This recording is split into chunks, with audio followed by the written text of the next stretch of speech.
नीलकंठ पहाड़ की वादियों में मौजूद बद्रीनाथ धाम पहले एक शिवधाम था। क्या आपको मालूम है कि भगवान श्रीहरि विष्णु का परमधाम बद्रीनाथ धाम, जिसे पृथ्वी पर वैकुंठ का दर्जा मिला हुआ है, वो एक समय भगवान शंकर की साधना स्थली था। शिवधाम बना विष्णुधाम, जहां भगवान शंकर मां पार्वती के साथ कुटिया बनाकर रहते थे। क्या भगवान विष्णु ने माता पार्वती से छल कर बद्रीनाथ धाम को अपना धाम बना लिया, जिसके बाद भगवान भोलेनाथ को बद्रीनाथ धाम छोड़कर केदारनाथ जाना पड़ा। बद्रीनाथ विष्णु का नहीं, पहले शिव का धाम था। भगवान विष्णु द्वारा छल से बद्रीनाथ धाम पाने की कहानी स्कंद पुराण के केदारखंड में दी गई है। स्कंद पुराण के साथ लोक कथाओं में उल्लेख मिलता है कि भगवान शिव माता पार्वती के साथ नीलकंठ पर्वत क्षेत्र के बामनी गांव के पास रहते थे। एक बार भगवान विष्णु काफी लंबे समय से शेषनाग की शैया पर विश्राम कर रहे थे। इसी दौरान नारद जी वहां पहुंचे और भगवान विष्णु को जगा दिया। नारद जी ने भगवान विष्णु को प्रणाम करते हुए कहा कि भगवान, आप लंबे समय से आराम कर रहे हैं। इससे लोगों के बीच आपके लिए गलत संदेश जा रहा है। आपकी मिसाल आलस के लिए दी जा रही है।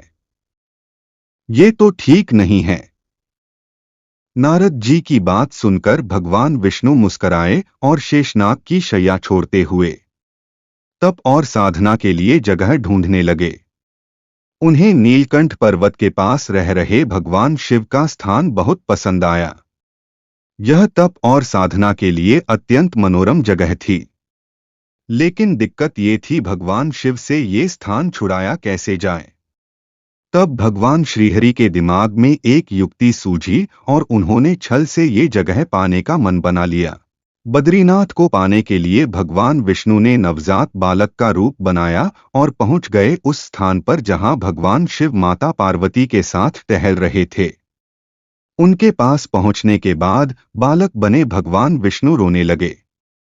जंगल में रोते हुए बच्चे को देखकर मां पार्वती को दया आ गई। उन्होंने बालक बने भगवान विष्णु को गोद में उठा लिया और उसे दुलार करने लगी। लेकिन बच्चा था कि चुप होने का नाम ही नहीं ले रहा था। मां पार्वती ने शंकर भगवान से कहा, इसे घर ले चलते हैं। भगवान शंकर श्री हरि विष्णु की लीला जान गए थे। उन्होंने पार्वती जी से कहा कि बच्चे को यहीं रहने दो, थोड़ी देर में ये चुप हो जाएगा। लेकिन पार्वती जी का करुणा से भरा हृदय नहीं माना। वो बच्चे को लेकर अपनी कुटिया में आ गईं। घर में पार्वती जी ने बच्चे को दूध पिलाया, फिर लोरी सुनाकर सुला दिया। बच्चे को सोने के बाद वो घर से बाहर आईं और भगवान शंकर के साथ विचरण करने लगी। इधर जैसे ही बालक बने विष्णु ने देखा मां पार्वती और भोलेनाथ घर से बाहर हैं। उन्होंने तुरंत अंदर से दरवाजा बंद कर लिया।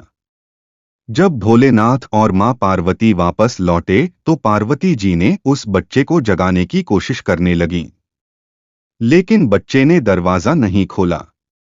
तब शंकर जी ने कहा, अब उनके पास दो ही रास्ते बचे हैं, या तो यहाँ की हर चीज को भस्म कर दें या कहीं और अपना स्थान बनाएं। लेकिन साथ ही शिव जी ने पार्वती जी से यह भी कहा कि वह इस कुटिया को जला नहीं सकते हैं, क्योंकि वहां सो रहे बालक को तुमने बहुत प्यार से सुलाया है। इसलिए भगवान भोलेनाथ को बद्रीनाथ धाम छोड़कर जाना पड़ा और बद्रीनाथ शिवधाम से विष्णुधाम बन गया। शिव पार्वती से छीनकर विष्णु जी ने बद्रीनाथ को बनाया अपना। उसके बाद भगवान विष्णु ने यहाँ कठोर तपस्या शुरू कर दी। पर्वतीय इलाके में कठोर तपस्या के बीच भगवान विष्णु को बर्फीले तूफान से बचाने के लिए माता लक्ष्मी ने बेर के पेड़ के रूप में श्री हरि को आच्छादित कर दिया, ताकि उनको कष्ट ना हो। भगवान विष्णु ने जब लंबे काल की साधना के बाद आंख खोली, तब माता लक्ष्मी के त्याग को देखकर अत्यंत प्रसन्न हो गए। उन्होंने माता लक्ष्मी को आशीर्वाद देते हुए कहा कि आज से मैं तुम्हारे नाम से भी जाना जाऊंगा और मेरा एक नाम बद्रीनाथ होगा। बेर को बद्री भी कहा जाता है, चूंकि लक्ष्मी जी ने बेर का रूप धरा था इसलिए भगवान विष्णु बद्रीनाथ कहलाए। भगवान शंकर विष्णु जी के लिए बद्रीनाथ से केदारनाथ तो जरूर चले गए, लेकिन आज भी ऐसी मान्यता है कि भगवान बद्रीनाथ के दर्शन को तभी पूरा माना जाता है जब श्रद्धालु पहले केदारनाथ के दर्शन कर बद्रीनाथ आते हैं। बद्रीनाथ को शैव और वैष्णव संप्रदाय में मिलन कराने वाला स्थान भी माना जाता है।